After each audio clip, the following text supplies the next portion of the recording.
Save किया था ना? मैं सिर्फ इसलिए गया था क्योंकि उसने मुझे कॉल किया, that's it. But listen तो. Save it for someone else. जिंदगी में सेव करना जरूरी है, मगर जब बात पैसों की हो, सिर्फ सेविंग से काम नहीं चलेगा। इक्विटी म्यूचुअल फंड्स में इन्वेस्ट कीजिए और अपने सेविंग्स को आगे बढ़ने का मौका दीजिए। Mutual fund investments are subject to market risks. Read all scheme-related documents carefully. The severed head had been hung from a tree, its lifeless eyes staring out at the main lane of the Bachki market, like the goat carcasses strung up in the local meat shops. Fear spawns its own tortured vocabulary. Like so many condemned to live in crucibles of terror, the widow of frontier constabulary soldier Rahman Zaman called his killers Na Malum Afraad, unidentified individuals. The killers themselves proudly filmed their act. The savage execution was released on social media as a warning for those who serve an infidel state fighting the army of God. Last week, following the suicide bombing of a mosque in Peshawar, which killed more than 100 people, uniformed police officers summoned the courage to march through the streets with a defiant slogan. Ye jo na malum hai, wo humko malum hai. We know who these nameless people are.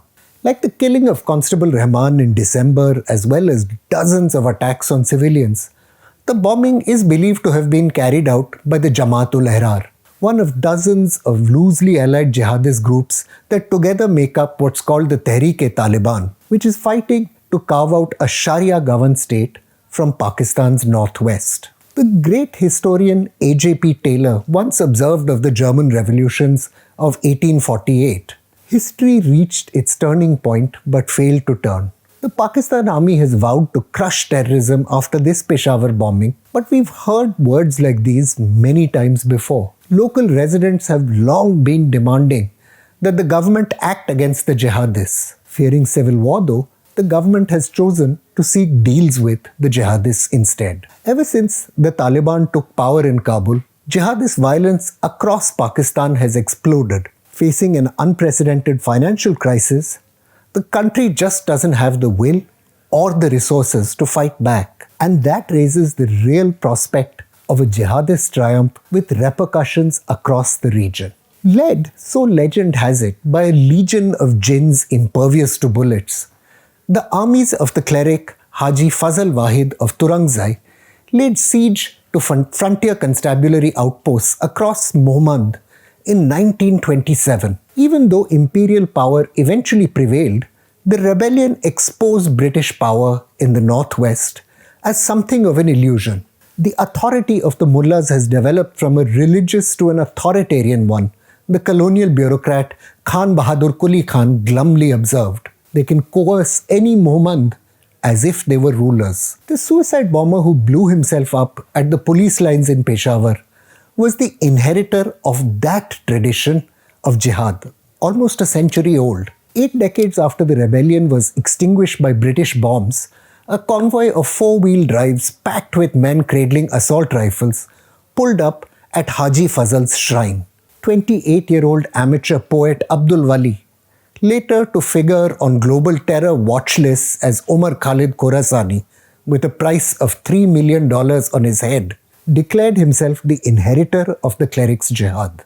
The massacre of 132 school children in Peshawar in 2014, the killing of 74 patients in a suicide attack on a hospital in Quetta, the massacre of 72 at Karachi's Gulshan-e-Iqbal Park. Even by the standards of the Tehreek-E-Taliban, Wali proved to have an exceptional talent for violence. Educated at the village seminary in Khandaro in Khyber Pakhtunkhwa's Mohmand, former police officer Farhan Zahid writes, Abdul Wali travelled to Karachi to serve in the Harkatul Mujahideen as a teenager. The organization in which a generation of South Indian jihadists was incubated was set up under the patronage of the Inter-Services Intelligence Directorate with its cadre fighting in Kashmir and Afghanistan. Later, Abdul Wali served with the Taliban in Afghanistan, and we know he spent some time at an Al-Qaeda training camp before returning home after the collapse of the Islamic Emirate. From an interview published in the Tehreek-E-Taliban magazine Ihya-e-Khilafat 8 years ago, It appears Abdul Wali was driven by an acute sense of his ideological heritage. The jihad commander claimed his grandfather had fought the British in the Third Afghan War of 1919-1920 and said his father fought the Soviet Union after 1979.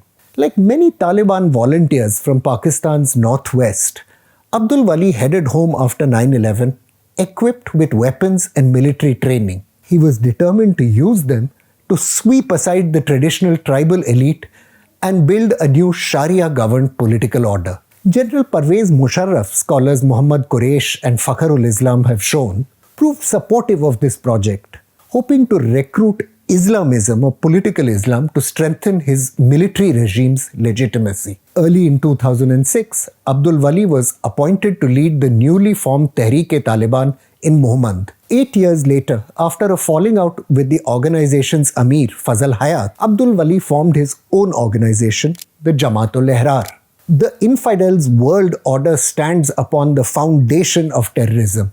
Khilafat proclaimed. Terrorism, that is to spread terror, is actually an essential element of warfare.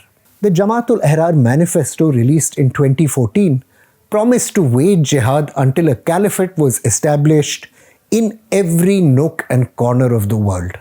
Language like this was not unfamiliar in Pakistan's northwest. It had been a weapon, you see, for anti-colonial resistance. The Kafirs have taken possession of all Muslim countries, wrote the Mullah Najmuddin in 1897, exhorting the Afridi and Orakzai tribes to jihad against the British. Fix the time and day of fighting so that by the grace of God, the work may be accomplished. The religious polemic incited rebellion in 1897 and again in 1907 and on and on. Each time, the rebels were mowed down, but the rage they fed on continued to glow. Even as imperial authorities granted generous subsidies to tribal maliks or chieftains, seeking thereby to weaken the mullahs, the clerics hit back with insurgent attacks on pro-British villages. Tribal insurgents continued to fight even after the creation of Pakistan, at one stage leading its government to order the Pakistan Air Force to prepare for, and I quote,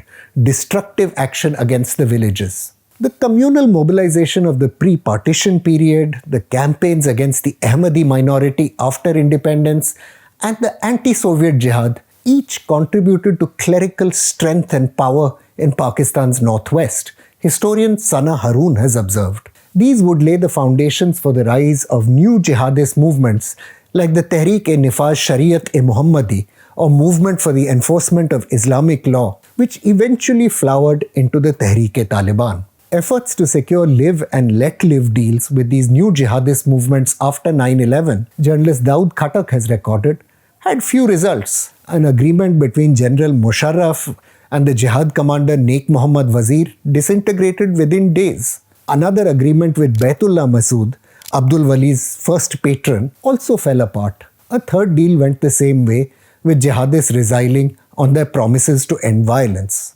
Even public expressions of support for political Islam from former Prime Minister Imran Khan, who preached understanding for the arsonist, as the scholar Ehsan Butt has wryly observed, failed to bring about peace. The jihadists just weren't willing to settle for anything less than a state they ruled. Finally evicted from their strongholds after the army launched large-scale operations across Khyber Pakhtunkhwa in 2014, following the massacre of the children at the army public school, the Tehreek-e-Taliban retreated into Afghanistan.